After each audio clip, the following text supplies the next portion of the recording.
Itong event na ito ay part ng aming Newcomer Mentorship Program, sponsored by the Toronto Arts Foundation. Ano yung Newcomer Mentorship? Bagong dating ka rito na artist, gusto mong ipagpatuloy yung nagawa mo kasi pagdating dito hindi ka kilala eh. So tuturuan ka nila kung paano mag-restart ng art practice mo dito sa Toronto. Sponsored din ng TD Bank at saka ng maraming institution dito. And then part ito na tinuturuan kami kung paano makipag-usap sa mga organisasyon gaya ng Theater Center at iba pang mga centers dito ng art para magkaroon ng project. So tinuruan kami gumawa ng proposal, tinuruan kami gumawa ng programa, tinuruan kami mag-budget. And now, ang gagawin natin dito ay gagawin mo na yung workshop mo, yung art workshop mo. So ang gagawin ko rito ay something film related.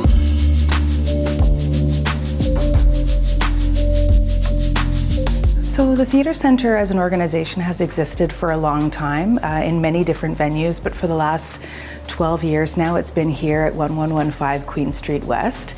And a big part of the development of this particular space was the intention of making sure that this cultural space would also be a public space. So that's why we have the cafe bar as the entryway into the space. We run the cafe bar as well, in the hopes that we are providing a space for neighbors, for community, for artists, and for folks who maybe fall in between some of those in some of those silos to come together, to be able to meet, to encounter different and new perspectives, and on the one side wanting to introduce the opportunity for artists to be a part of every conversation that you know, if we're talking about city planning, we want artists at the table. If we're talking about recycling, if we're talking about governance, we want artists at the table for those conversations because of the unique perspective that artists bring.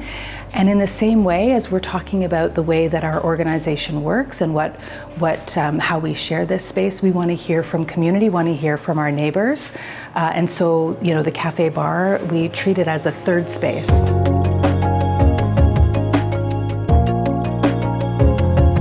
Itong lugar na ito ay third space, no?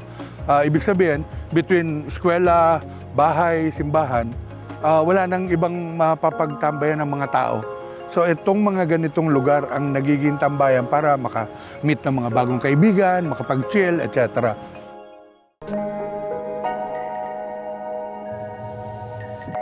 Ang isa sa problema ng Toronto ay social isolation. Napakarami raw tao rito na hindi lumalabas ng bahay, hindi nakikipag-usap sa mga tao. So parang sabi ko, magandang gamiting dahilan ang panonood ng pelikula para magkita-kita yung mga tao. Kaya nga sabi ko sa imbitasyon ko, ang gusto kong umattend dito ay yung mga ayaw umattend. Yung mga ayaw lumabas ng bahay. Yung mga ayaw makipag-usap sa mga ibang lahi, ganon. Sa mga kapitbahay nila. Gusto nakatago lang, hindi siya malusog para sa ating kaluluwa.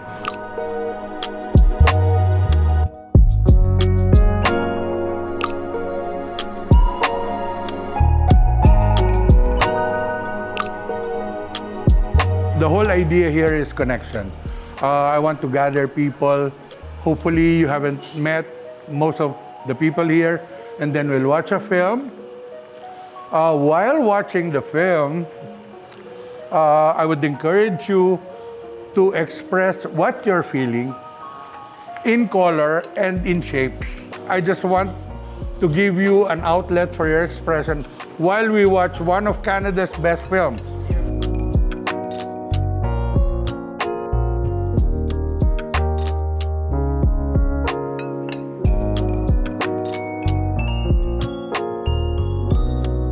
Pagdating ko rito, invisible ako eh.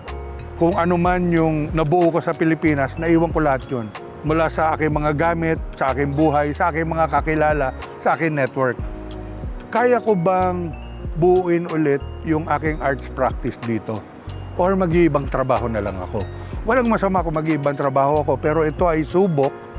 Baka sakali, kilalanin ako ng syudad na may paglilingkod ako sa art. Ang art ko naman kasi ay hindi yung mamahaling art. Ang art ko ay yung ilabas ang kwento ng ating komunidad. Gaya ng ginagawa ng Filipino TV, gaya ng ginagawa ng mga nagti-TikTok, no? Huwag tayong maging invisible dahil isa tayo sa pinakamalaki ang kinontribute sa lipunang ito. So, yung mga katulad din natin ng mga migrants ay mahikayat na mailabas ang kanilang mga kwento.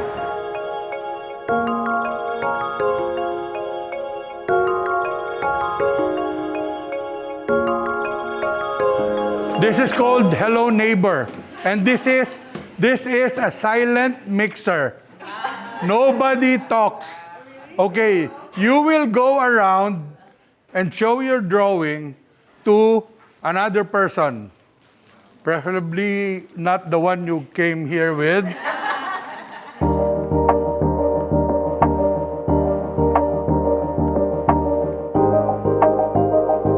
I'm really pleased with the turnout for a first night. You know, you try an experiment, and this is one of the things we love to do, is you have an idea and, okay, yes, let's try the idea. We love to say yes here.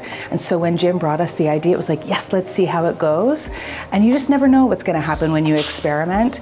And I feel like when I'm looking around the room tonight, I'm actually seeing a lot of what Jim hoped to see, which was people who don't know each other, you know, getting into spontaneous conversation with one another. And we have a mix of neighbors and community members and artists and non-artists, and also a range of ages. One of the things that Jim said he wanted to do was make sure that what we were doing was an intergenerational event. And I would say we've really succeeded in getting that audience here tonight. Nagulat ako, we have a mixed audience, and hindi ako sigurado kung mag-share sila. Kasi masyadong, alam mo yung mga tao rito, masyadong private. And yun yung gusto kong basagin sana para mas mag-usap-usap mga tao. And ngayon, kung titingnan nyo, look. Sandali lang, ha? Okay, next person, please. Next person. So ngayon, ang nangyayari, kanina, tahimik, nagdadalawang isip. Ngayon, hindi ko na sila mapatigil sa pagkukwentuhan. Yun yung sinasabi ko na gusto kong effect. Why do we gather, di ba? We gather for love, for kindness, for connection. Napakalaki ng mundo, napakalamig ng mundo, napakagulo ng mundo. Naghahanap tayo ng masisilungan natin, makakatuwang natin, makakadikit natin, makikilala natin, magiging kaibigan natin.